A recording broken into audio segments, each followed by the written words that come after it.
যেমনটা কথা ছিল, রেমালের প্রভাব দক্ষিণবঙ্গে প্রভাব পড়ার পরেই তার প্রভাব ধীরে ধীরে পড়তে শুরু করবে উত্তরবঙ্গে। ঠিক সেই রকমই ঘটনা ঘটছে। দক্ষিণবঙ্গের উপর প্রভাব সরে যাবার পর উত্তরবঙ্গে শুরু হয়েছে বৃষ্টি, দফায় দফায় বিভিন্ন জায়গায় চলছে বৃষ্টি। এবং এই মুহূর্তে যে ছবিটা দেখাচ্ছি শিলিগুড়ি, সেখানে কয়েক সেকেন্ডের বৃষ্টিতে লন্ডভন্ড হয়ে গিয়েছে গোটা শিলিগুড়ি, বিদ্যুৎ বিচ্ছিন্ন হয়ে গিয়েছে একটি হাসপাতাল, এবং যার জেরে কিন্তু সমস্যায় পড়েছে রোগী থেকে কর্মচারী সকলেই।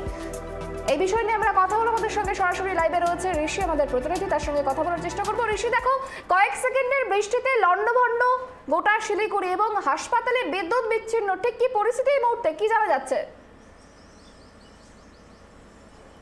দেখো, তোমাকে জানিয়ে রাখি, কাল সন্ধ্যা 7টা থেকে কিছু বিক্ষিপ্ত বৃষ্টি শুরু হয়। বৃষ্টি শুরু হওয়ার পরে 40 মিনিট টানা এই বৃষ্টি হওয়ার পরে কিন্তু তার কয়েক সেকেন্ড কিন্তু ঝড়ো হাওয়া, প্রচণ্ড জোরে হাওয়া বইতে থাকে। এর ফলে কিন্তু বিভিন্ন জায়গায় গাছ পড়ে কিন্তু রাস্তা ব্লক হয়ে যায় এবং রাস্তার যান চলাচল কিন্তু বন্ধ হয়ে পড়ে। অন্যদিকে তোমাকে জানিয়ে রাখি, বিভিন্ন এলাকায় কিন্তু এখনও পর্যন্ত বিদ্যুৎ বিচ্ছিন্ন। আরেকটি তোমাকে জানিয়ে রাখি, হাসিদাওয়া গ্রামীণ হাসপাতাল, 7টি অঞ্চলে সাধারণ মানুষ কিন্তু এই হাসপাতালে চিকিৎসা করাতে আসেন। ইমার্জেন্সিতে সবসময় প্রতিনিয়ত কিন্তু কারেন্ট থাকা দরকার রয়েছে। এবং তোমাকে জানিয়ে রাখি যে ইমার্জেন্সিতে সবসময় ডাক্তাররা থাকেন এবং রুগীরা ভর্তি থাকেন, তারা কিন্তু সমস্যার সম্মুখীন হচ্ছেন। থাকা দরকার, ইনভার্টার রয়েছে, জেনারেটর রয়েছে, কিন্তু বিকল অবস্থায় সেগুলি পড়ে রয়েছে, যার ফলে কিন্তু সমস্যায় পড়তে হচ্ছে কিন্তু রুগী ও রুগী পরিজনদের। এবং তোমাকে জানিয়ে রাখি, এমন দৃশ্য ধরা পড়েছে, এর আগেও আমরা দেখেছি যে ফাঁসিদহ গ্রামীণ হাসপাতালে সেখানে কিন্তু মোমবাতি জ্বালিয়ে চিকিৎসা করা হচ্ছিল। গতকাল আমরা যেটা দেখলাম, রুগীদের যেভাবে দেখা হচ্ছে মোবাইলে টর্চ জ্বালিয়ে কিন্তু রুগী দেখছেন ডাক্তার থেকে নার্সরা। তাদেরকে ডাক্তার এবং নার্সদেরকে প্রশ্ন করা হলে তারা কিন্তু ক্যামেরার সামনে কিছুই বলতে চাননি। তবে জানিয়ে রাখি, হাসপাতালে রয়েছে ইনভার্টার, কিন্তু বিকল অবস্থায়।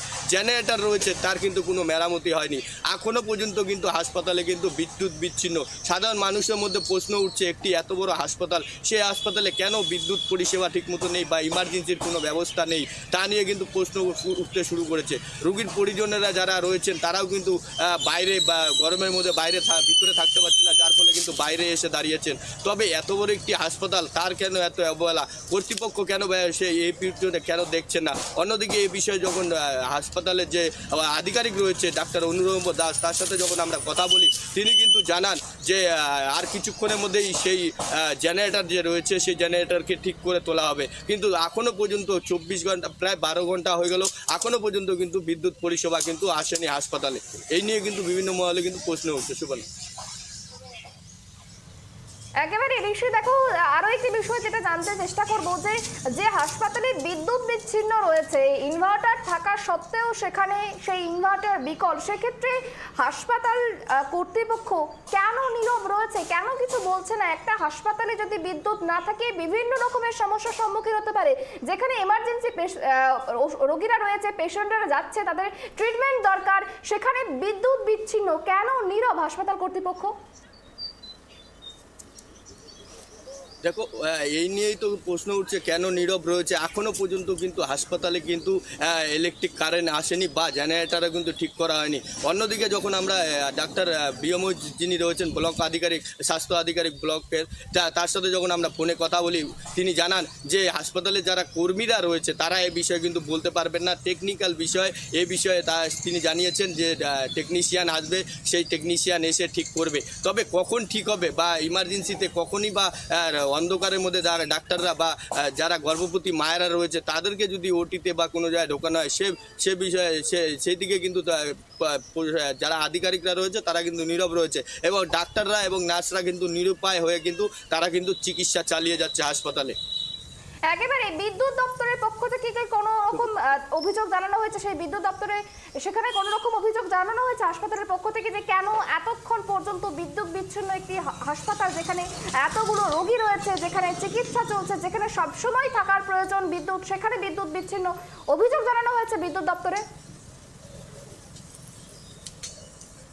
সুব্রত, তোমাকে জানিয়ে রাখি কালকে যে ভয়াবহ যে ঝড় হয়েছে সেই ঝড়ে কিন্তু বিভিন্ন জায়গায় কিন্তু ইলেকট্রিকের পোল ভেঙে পড়ে এবং তার ছিঁড়ে পড়ে, বিভিন্ন জায়গায় বড় বড় গাছ পড়ে যায়, যার ফলে কিন্তু দ্রুত গতিতে কিন্তু বিদ্যুৎ দপ্তরের যারা কর্মীরা কাল রাত থেকেই কিন্তু কাজ শুরু করেছে। তবে তারাও চেষ্টা করছে যে খুব তাড়াতাড়ি যাতে বিদ্যুৎ পরিষেবা সাধারণ মানুষ এবং হাসপাতাল, যে বিশেষ করে যে হাসপাতাল রয়েছে গ্রামীণ হাসপাতাল, সেই হাসপাতালে যাতে বিদ্যুতের পরিষেবাটা খুব তাড়াতাড়ি করা যায় এবং মেরামতির কাজ কিন্তু ইতিমধ্যেই শুরু করে দিয়েছে বিদ্যুৎ দপ্তরের কর্মীরা। অন্যদিকে জানিয়ে রাখি হাসপাতালেও কিন্তু কোনো সময়সীমা বেঁধে দেওয়া হয়েছে, ঠিক কতক্ষণ লাগবে এই যে সমস্যাটা তৈরি হয়েছে সেই সমস্যার সমাধান করতে, কতক্ষণ লাগবে তার কি কোনো সময়সীমা বেঁধে দিয়েছে বিদ্যুৎ দপ্তরের আধিকারিকরা?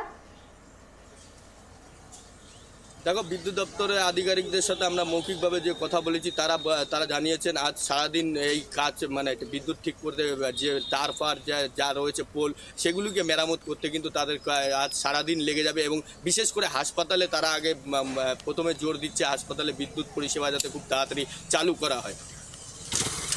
বেশ, অনেক ধন্যবাদ ঋষি আমাদের সঙ্গে থাকার জন্য। যে বিষয়টা আমরা দেখতে পেলাম যে এই যে শিলিগুড়ি, সেখানে সামান্য একটু বৃষ্টিতেই একেবারে বিদ্যুৎ বিচ্ছিন্ন একটি হাসপাতাল, যার জেরে কিন্তু সমস্যায় পড়েছেন রোগীরা এবং তার সঙ্গে সমস্যায় পড়েছে রোগীর আত্মীয় স্বজনরা, কর্মচারীরা। মোবাইলের টর্চ জেলে চালাতে হচ্ছে চিকিৎসা পরিষেবা এবং এই গোটা ঘটনায় প্রশ্ন উঠছে হাসপাতাল কর্তৃপক্ষের বিরুদ্ধে। যেখানে এত বড় একটি হাসপাতাল, সেখানে কেন নেই কোনো রকম বিকল্প ব্যবস্থা, কেন সমস্যার মধ্যে থাকতে হচ্ছে রোগীদের, সেই প্রশ্নই কিন্তু বারংবার উঠছে। আসছে মেডিকেলে, লাইন টাইন কিছু নাই, জানালার ব্যবস্থা নাই, আমাদের পেশেন্ট খুব একদম সিরিয়াসলি বুকের ব্যথায় থাকতে পারে না, তার জন্য লাইন টাইন কিছু নাই, জানালার ব্যবস্থা হবে, অন্ধকারে থাকা যায় নাকি?